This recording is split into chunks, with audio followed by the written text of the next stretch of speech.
Hello, everyone, and welcome to the third episode of Point of View, a new series by Amazing Workplaces. In this new series, I shall be getting into a discussion with leaders from various organizations spread across India as well as across borders. The idea is to get into conversation with them, to get them to share their views about the various aspects that make organizations really amazing. The purpose is to understand what drives leaders to their own workplaces so that we can delve deeper into the corporate philosophy and share with you path breaking ideas. Ideas that come straight from people who have gone ahead and changed their workplace to make them better, more inviting, and extremely thriving for their own people.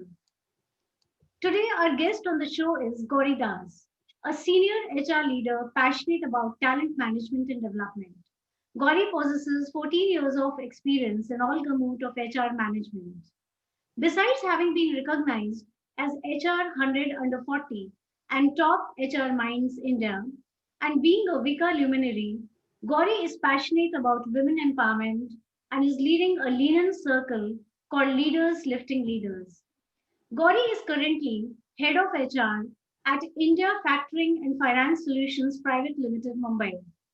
Hello, Gauri. A warm welcome to our show, Point of View. Thank you for accepting my proposal to be a part of this series.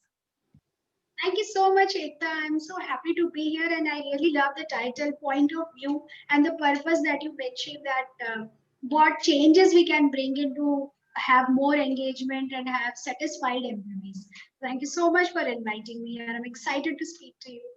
Thanks, Gauri. Our pleasure indeed. Yeah.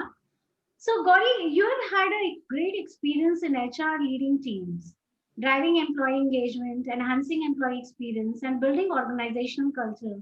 So, tell us something about your career journey. Let's hear it from you. Great. So this will help me go back to lane and remember everything that I have done. Excellent question. Thank you so much. So my journey started in Guwahati, Assam, and it was an IT company. As you would know about Assam, it's not a place where you would go to make your career, but as destiny takes you wherever you go. So I started with this IT company and I took dual role there. It was learning the basics of HR profession because that was my first job. And also, since I am a computer engineer, I was training their people in it's an IT company. So that's where the career started. And then life took me to Ahmedabad, Gujarat. And there I took a role in a college, again doing both the things. And after that, it was time for my bundle of joy. So I took a break. And after that break, I came to Navi Mumbai. And here was the first assignment, which I would say that it changed my career path and it changed the outlook of HR for me. So this assignment was from Pigeon Baby Product, and I had to set up their India office and also HR department. So I got this opportunity to set up HR department from scratch. I mean, right from taking all the registrations in terms of labor compliances to hiring the new team, right from office support till GM level. There was only CEO and me. And also in terms of training and development and engagement, everything and everything. So I got an open canvas and I could play around and I could do a lot of things. This was an amazing learning experience. After that, I moved to another company called as Lincoln Time, and this was into BFSI and ITS. And this company was at the juncture of transition. So they were a promoter-driven company for last 30 years, recently acquired by an Australian MNC. So as you would understand, in such cases, merger and acquisition cases, employee morale is at lowest because there's uncertainty. It takes time for companies to get acquainted with each other and also create a culture of cohesion. So that was the state, and it was an amazing learning journey because most important part was to listen to people, what they are feeling. People were there since 30 years. They had grown with the promoters, and now there was there were people from Australia on board of this company. So learning, and then there was no digitization in the organization. So I could achieve around 90% of digitization in terms of all basic processes getting digitized. Then it was around 400 people that we had in the company, but L&D was not at the highest level. So creating an internal team for learning and development, because 400 people means you have a very huge mass which can be utilized. Employee engagement, as I said, employee morale was very low, so that was another area.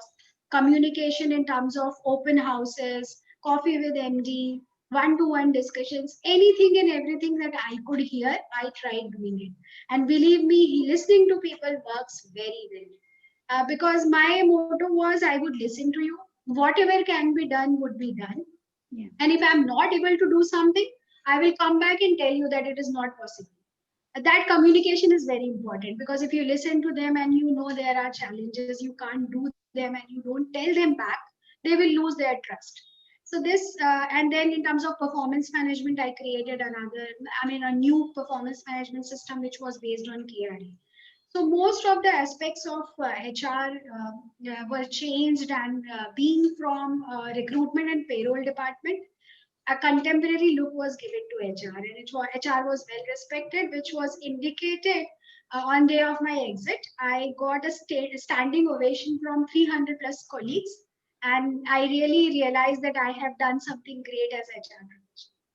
From there on, another opportunity was waiting for me with open hands. And here was again a time of transition, which I was not aware at the time of joining. So this company changed their strategy when I joined, and it coincided with my joining. And it was decided that we will be continuing with the product that we'll be bringing up something new strategy. With this, there was a time to reorganize, restructure, build up a new team, and entire team had to be changed because it was not in alignment with our goals. This was an amazing learning in terms of OD, because I got to do restructuring, re-engineering, reorganization, productivity improvement, and changing all the.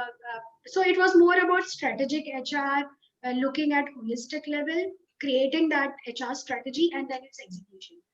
Attrition was very high, around 38%, and in a year's time, it was brought down to 12%.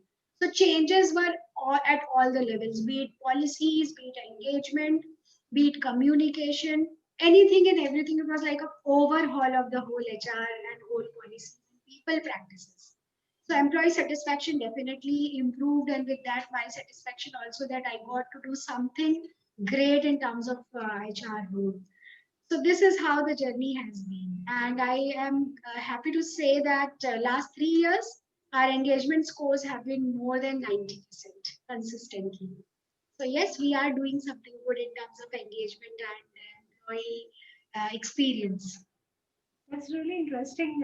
In fact, you've really summed your entire journey in a very crisp manner. And one thing which you mentioned that really hit me was that besides whatever the task of HR is, you mentioned that listening to people is a very important aspect of managing people. Yeah. So it's not just HR basically. If I understand, uh, is the responsibility of any and every leader Absolutely. per se to understand what his team, what his people are saying. Yeah. Yes, it's very pertinent and critical. I would say it's critical if you don't listen to people, and not only, for example, if we start with CEO level. So Yeah. CEO should not be listening to only his directs, because he will be getting a very limited view. So going down to that shop floor and listening to those people who Yeah. are actually doing it is very important. So there's one practice which I use, because we know we are more introverts than extroverts in India, and people are not very forthcoming in putting forward their points. Mhm. Even when it comes to brainstorming, most of the people would be quiet and they will be waiting for others to do the things, though they might have brilliant ideas. Yeah. So instead of brainstorming, I promote right storming. So everybody comes up with their ideas, they write it, and then they share it with the chair of the meeting, and then it's called out, and every idea is discussed and thrashed or accepted, whatever. So this I have seen working very well because people may not be expressive when it comes to speaking, but they may be good when it comes to, and they know it's non-judgmental because no names would be announced when they have This their is idea to anonymous. share. Yeah, it would be anonymous. That's the beauty of it, that people come with great ideas. And I have really seen, and another thing which I would tell in terms of listening, any policy that I have created so far, it has come from all functional heads and their directs. So there's nothing in HR which is about HR. It's all about taking ideas from people. Right. Say, for example, even the COVID guidelines, when we had to resume work and we were creating COVID guidelines, it was a committee of 10 people who worked on it. And that is where we could reach to the level of reusable toilet seats. Now, alone, if I was working, I would not come to this level. And that's the beauty of listening to people and then implementing their ideas. So this is the power of listening. And after that, when we asked for feedback, everybody was happy about it. That it's excellent arrangement that company has done, and we are not afraid being in office. Rather, we think that we are more safe here because all the arrangements are in place. This is related to COVID. So that is the power of listening. And one thing only, if I have to define in terms of what brings success to me, I would say is listening. Absolutely, and it's like one of the most powerful tools for Yeah. any relationship building, any success in life, and any, I mean, for any leader per se. Yeah, Yeah, you listening. said it brilliantly. Yeah, you have to have a very good listening capability. So awesome, listening to your career journey and your ideas. So, Gauri, tell me one thing. Over the past years, you've changed many jobs. Yeah. So, over your this entire career journey of yours, what is it that comes to your mind? What is it that you look for in an organization when you are making a new career move? So, especially being an HR person, what are your thoughts on this? Yeah, excellent question, and I'm sure this our listeners would get some idea about what they should be doing it. But for me, my I have two, three, criteria on which I evaluate my prospective employer, and I take care of it when I am hiring as well, because somebody else might be evaluating us. Number one is I need empowerment, and I try to gauge it from interviewer whether I'm going to get that empowerment. At times, I'm very vocal. If I'm given an opportunity to ask something, I would be asking, how open are you to give me that empowerment? Because for me, HR is not about hiring and firing people. For me, it's about bringing that change in the business. And I would be doing everything to learn the business. Business acumen, I fully understand, is an important element. But after I learn, I should be given an opportunity to make those changes and increase employee satisfaction and engagement and take those actions. So I look for empowerment, which comes from body language. Also, there are various signs. So when you put this question, how's the reaction of interviewer or what they come forward with? That is one thing. Second thing is overall culture, which is indicated in the entire interview process. So, are they respectful? Because respect for self and others is my most important value. So, any big decision, value would be coming into picture. So, right from the first call or the resume, I would be trying to gauge, are they respectful? Are they taking too long to decide? Or they are quick to come to a decision, or they are coming up with feedback at each and every stage. So these are some of the elements which will help me gauge. And definitely you get to know a lot on Glassdoor and LinkedIn and any other Google page. So that is another thing. And of course, job role and comp plays an important role. So job role is not everybody is ready to give that seat to HR at this point of time, though there have been good improvements and people are opening up to understanding and realizing the importance of HR. COVID has been a good enabler in this direction, but not And everybody is. certainly, HR is the most important role in Yeah. the organization. And moving forward, this is For bad reasons, but yes, definitely it's yeah. yeah. So when HR has called each and every employee during this crisis, the perception has changed. Definitely changed. And for example, I would really love to share this. That during that COVID, we were discussing that we started our work from home very early, which was around 13th of March.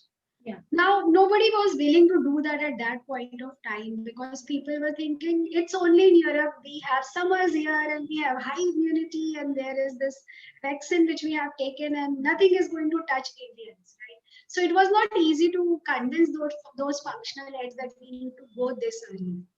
That's where the role of HR comes into picture. So you have to balance business disruption in most human way. That was my philosophy during the whole COVID period. I'm lucky to have good colleagues and seniors who could understand this well, and we started off slowly.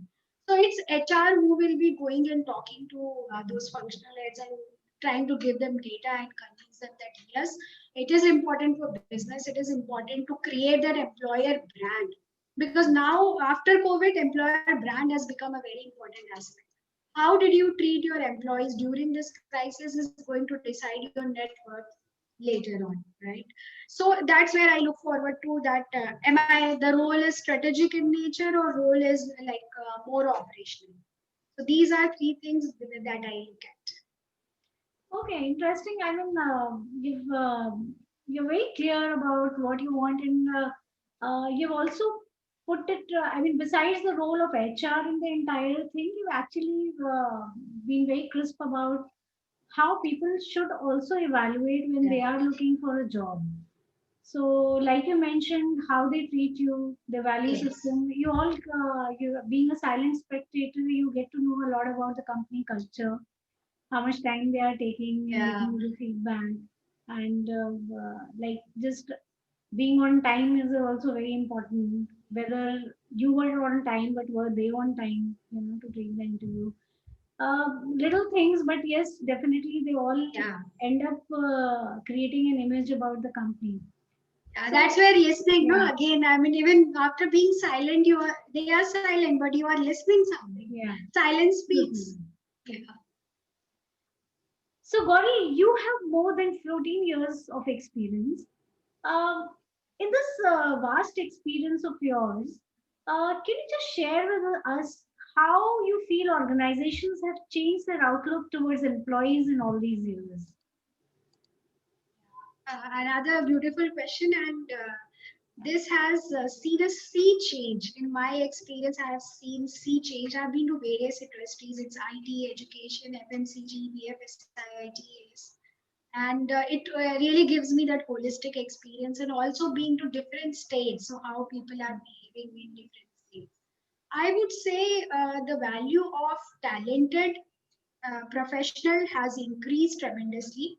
Yeah. But at the same time, if you are not performing well, then companies are not thinking second time before taking a tough call.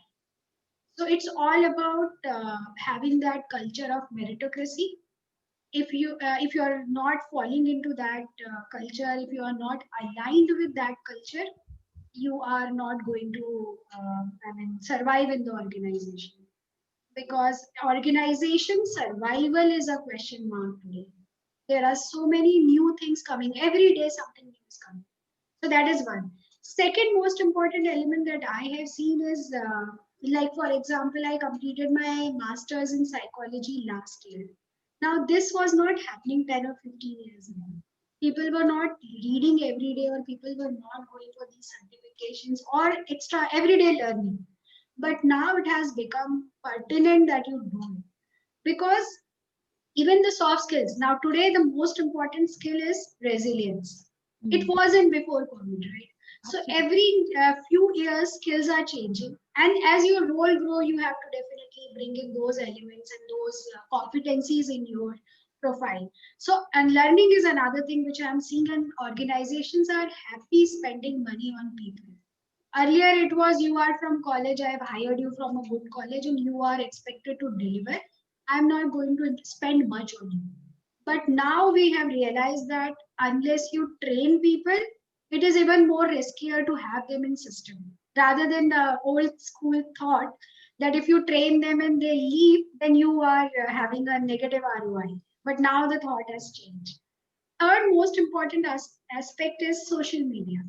There was no LinkedIn to be heard 10 years ago. And now each and everything is on LinkedIn. You are on any part and you will be everywhere on social media for all the wrong reasons. So organizations, employers have become very careful about these things. So these are three important elements, and like I said, culture. The emphasis on culture, values have become very important. We were not seeing these many values being tested during interviews the way we are seeing them today. Because earlier, if you know the job, if you have experience, you will be selected. But today, that alignment with culture, with values is a very important aspect. That's where so many tools are coming in, and people are going for more and more scientific evaluation, be it performance, be it potential.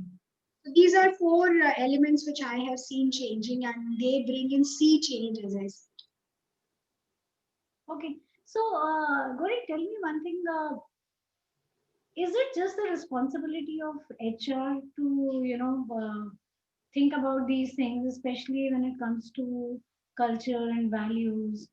Because HR does HR drive all the interventions regarding culture, learning, and everything, or is it coming from the managers, from the leadership?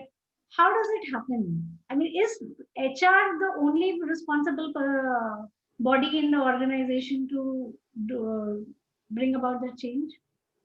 So, Ekta, this is another good one, and you are bringing in those elements by your wonderful questions.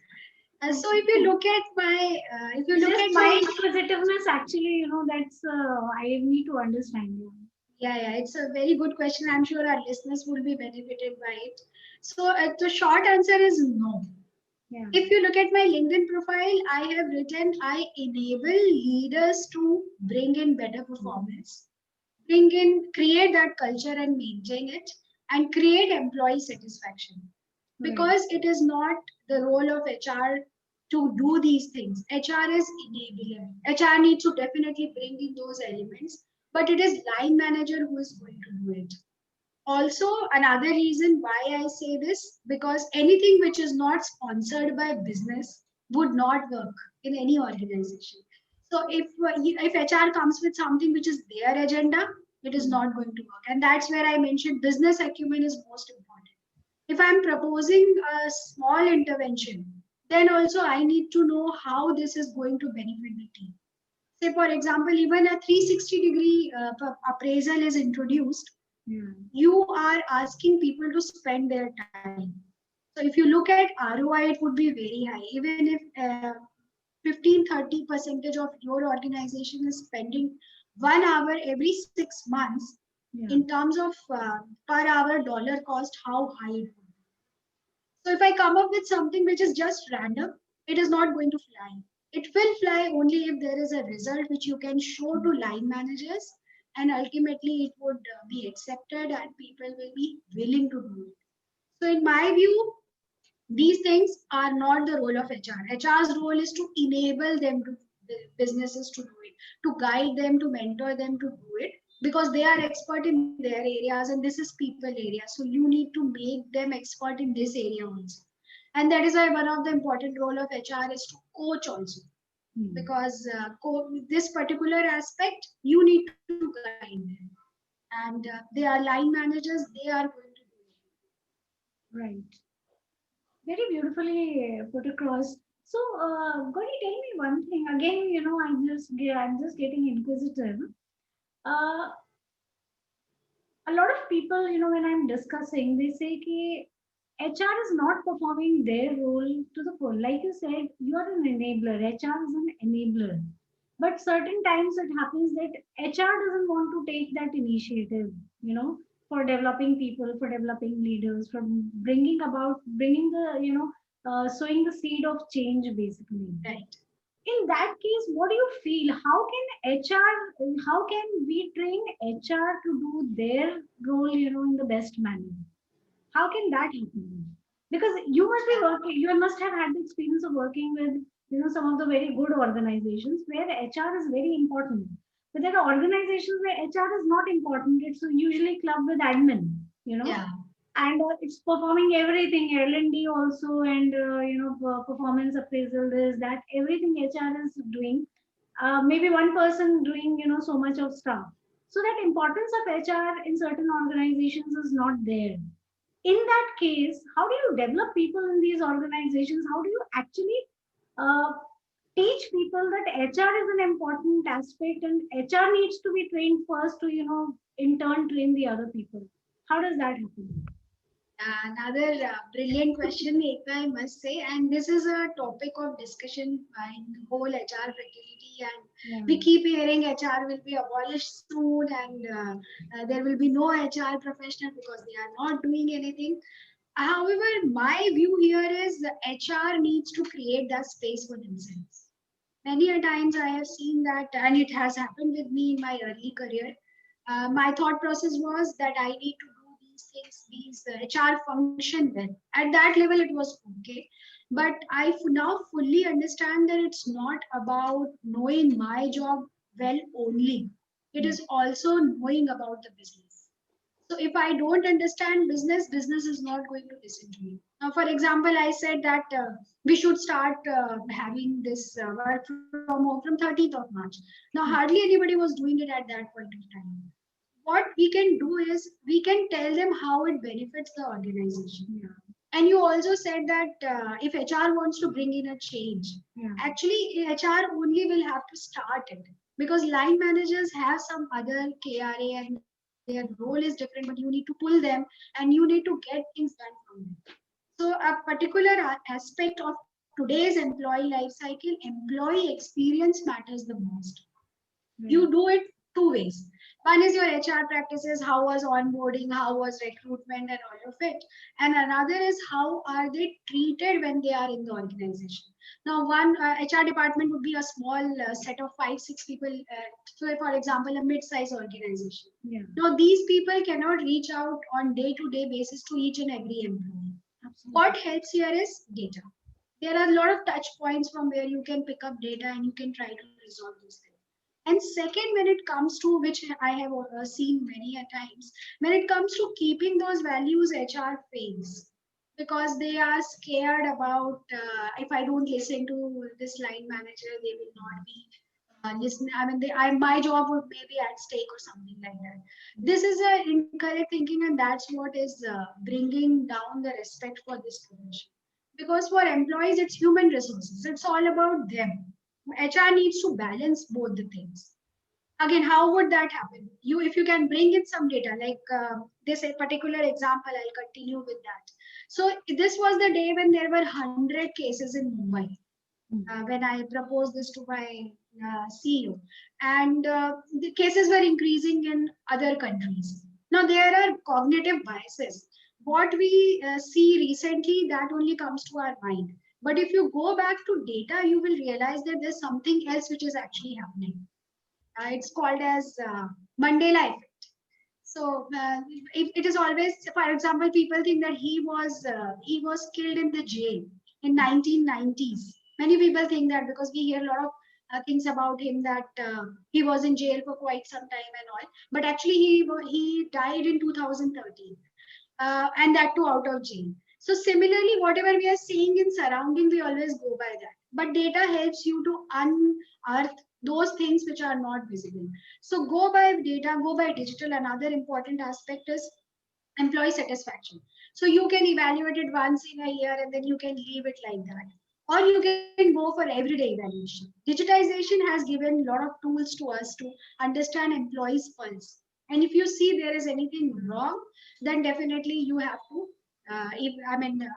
rectify that. You have to speak to manager, and don't be scared of anybody. You are there to support the organization. You are not responsible for any department or even the CEO. That's how I always say that my loyalty is first for the organization and then to my boss. And that's how the HR's attitude would be. But very important point that I would like to really appreciate that you have said it very well, that HR needs to be trained on it, because this is not something which is taught in B school and you are ready with it. It comes with your experience. It comes with, for me, this change happened when I went for HR 100 under 40. And I realized the competencies that we really need to look at and how things can be changed. When you go out and you meet other people, you realize, okay, something better is happening there, can be adopted by making changes to our requirement. So yeah, training definitely plays an important role, but you need to do something on your own as well if you really want a seat on the team. Absolutely. Thank you so much for putting it across so well. And in fact, that brings me to that the crux of the entire thing, that HR should understand that HR has a very important responsibility of doing things which are actually related to the ROI of the organization. Yeah. So whatever interventions, if HR doesn't feel that it is responsible for the growth of the organization, for the for the end result in terms of profitability, then I think HR doesn't realize the importance of its own role. Absolutely. Yeah. Absolutely. So growing people is basically growing the organization, and if you know how to do it, understanding how to bring about the ROI in the entire training and development initiatives and culture initiatives, I think you do it in a better manner. Absolutely. You so then you are not doing HR. Yeah, then you're doing business. Yeah, then you are also a very important aspect, in the entire puzzle of the organization, business basically. So that's what my tagline is: business driven, people focused. You are a bridge between business and people. You need to take things like that. Interesting. Thank you so much, Gauri, for throwing light, on so many aspects. Uh, so, Gauri, again, since you're an HR, I'm just asking you because who would know it better than you? What is it do you feel that organizations need to ensure to enable people to stick longer in an organization and perform better? What is it from the organization's point of view? What can they offer better to employees in the current scenarios? Yeah, great. So retention is an important element, and like you pointed, I have really seen it my career. Like I said, Retention of the right people, actually. Yeah. Yeah. So there are a lot of things which come into play when it comes to retention. Yeah. Now we have heard about Gallup survey, which says that manager is the reason 75% people would quit. Second would come comp and benefit, that is 32%, and then likewise there are a lot many other. So first thing would definitely, like I said, there are two elements. One is how they are welcomed, and once there, how are they treated. So each and every time we have to think about employee experience. If they are really feeling good being in the organization, now that would involve all the aspects. It's about their learning and development. And it's very important that we know each and every employee, because one formula would not fit everybody. It's called as what matters most conversation. And when line managers have to do it, but HR needs to train them on doing it well. So, for example, for employee X, comp and ben can be an important aspect. Employee Y wants to go for learning and development. And employee Z, it is all about whether he or she is getting a challenging project. So as we all know, it's compensation, it's about their developmental opportunity. Work-life balance has become an important aspect. And definitely the kind of respect that they get in the organization. Overall experience is important. So retaining them is again comes from listening, because every organization would have their own set of challenges.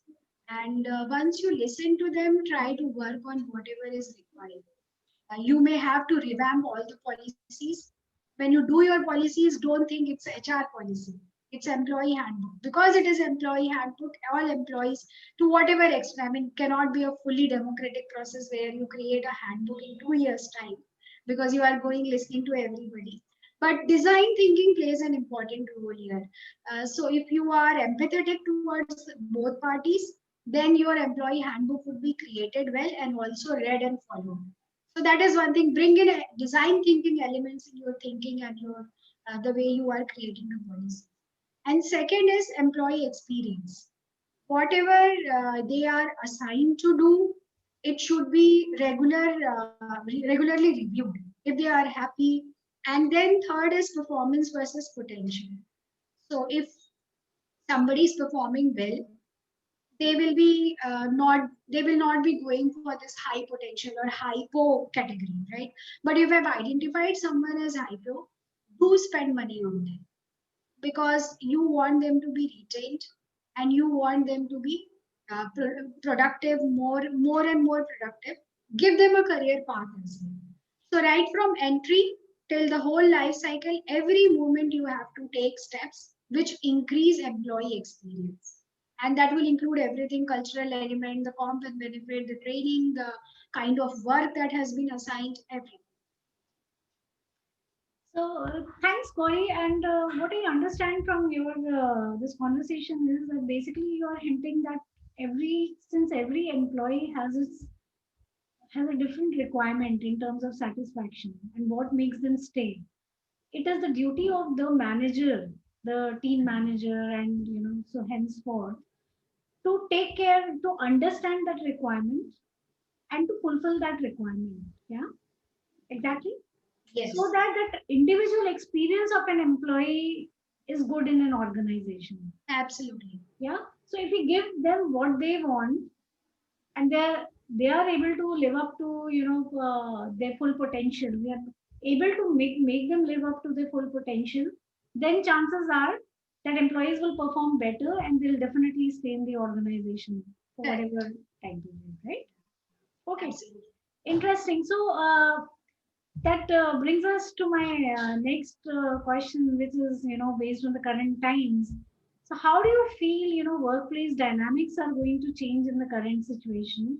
uh, since we have all more than 6 months have gone down the lane, and we are still trying to deal with the pandemic situation. What is we it's still organizations are trying to understand what is the best model to work upon. Yeah, like we were discussing earlier as well.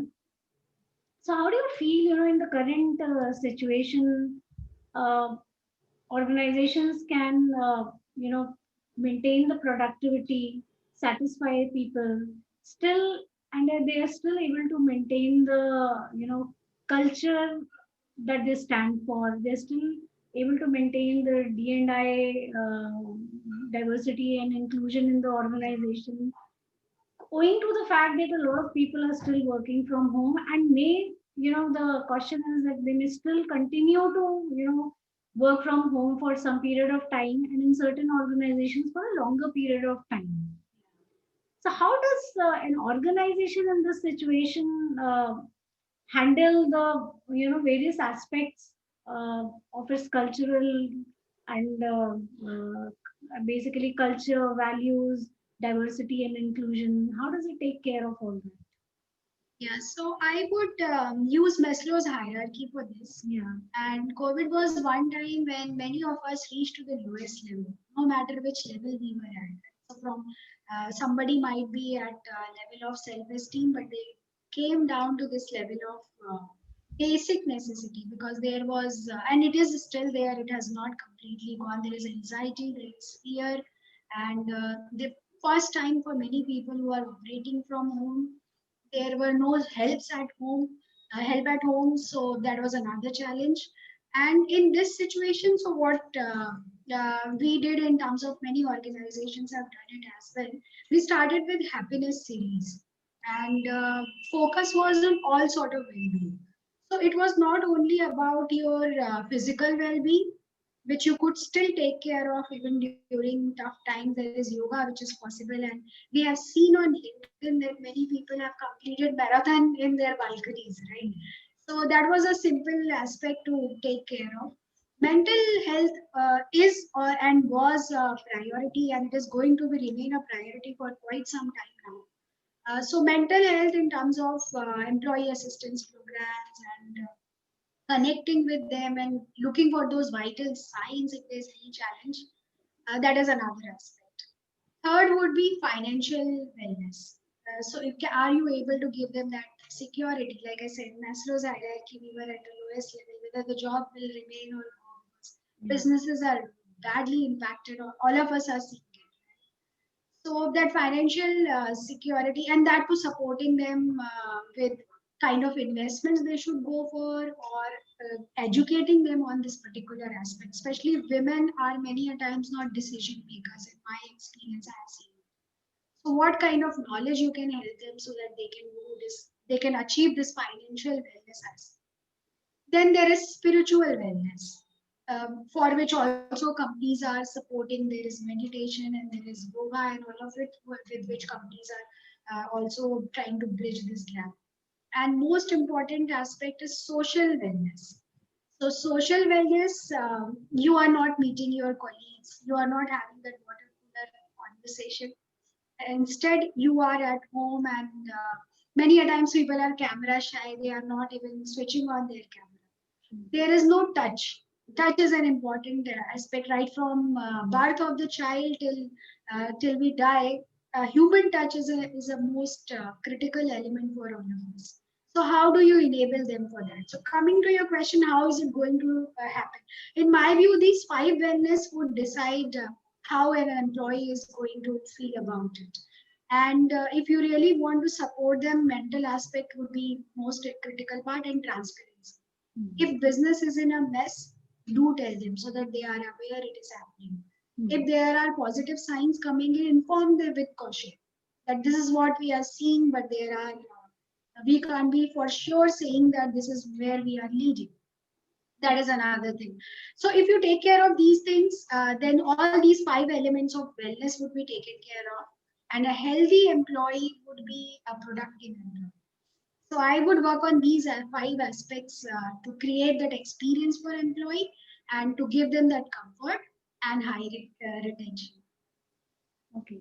So, thank you, Gauri, for throwing light on the various aspects of wellness and all. But I'd like to probe this further.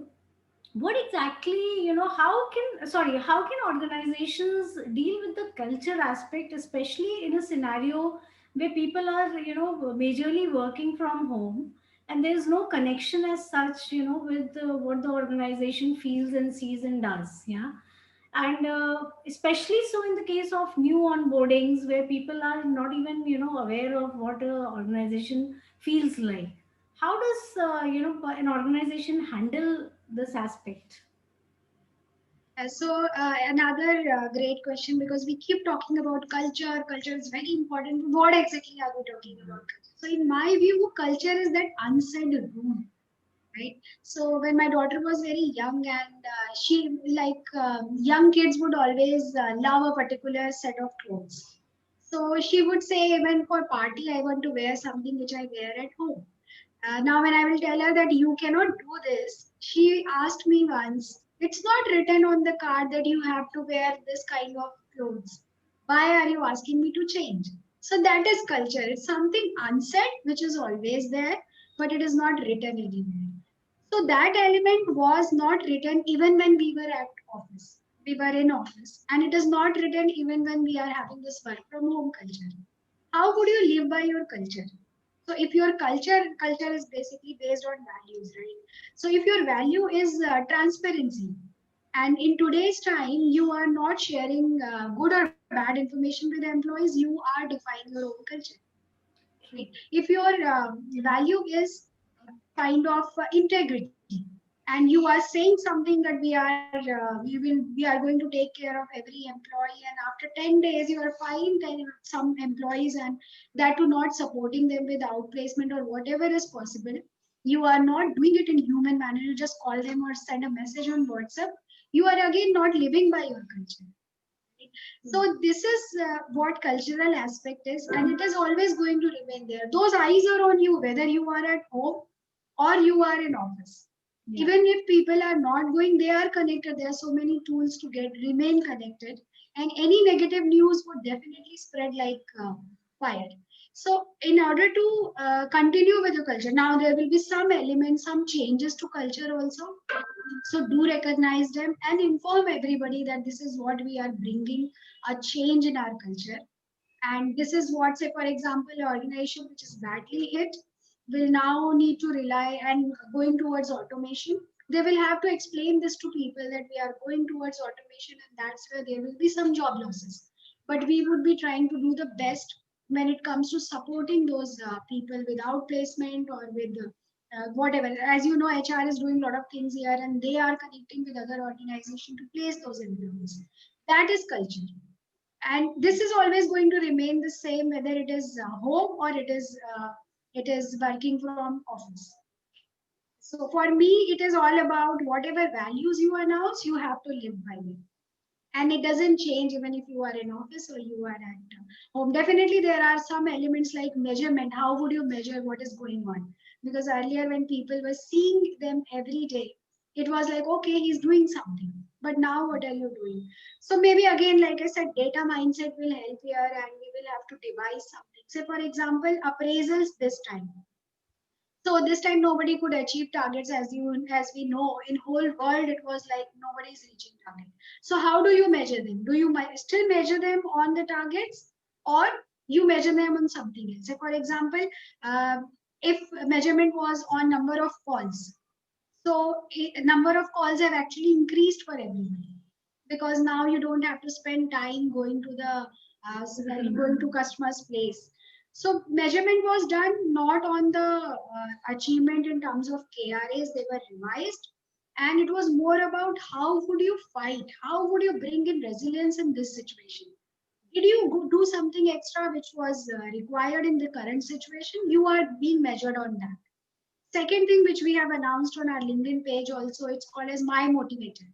So today's time, the most difficult aspect, and especially in the beginning, was I am not motivated myself. How am I going to pass it on to my colleague? So we came up with a program that you tell us who was your motivator during this week or during this month. So that was another thing which we tried to bring in. And third, happiness series. So when everybody came home, we just had our Garba, virtual Garba last week. We had a get together where we invited families, and everybody sang and danced and did everything. So a lot of things are possible virtually, but you need to really define what do you want to say as your culture moving forward, and then stick to it. Thank you so much, Gauri. I think you have actually explained it so well that even though you are sitting at home working, there's still an unwritten rule, unwritten way of performing, which actually defines the culture. So little things like transparency and integrity, they can still be shown and expressed, even though people are not meeting each other, even though that physical presence is not there. Thank you so much, Gauri. I think it was a very enlightening discussion for me. I really got to learn a lot of things from your experience. Thank you so much for being on this platform. Uh, and just with on this note, I'll just say goodbye to you. Yeah. Thanks Thank you again. so much. Thank you so much, Ekta. And I really love the sort of questions you came up with. Like, they were challenging. They were challenging me as an HR professional. But you And I handled just, it so well, it didn't look challenging. okay. Yeah. And similarly, I mean, you came out those things which are like unsaid culture, values. We spoke about that. So it was really interesting having this conversation with you. And you summed it up very well. Thank you so much. Thank you, Gauri. Thanks for once again. Thank you so much. Thank you.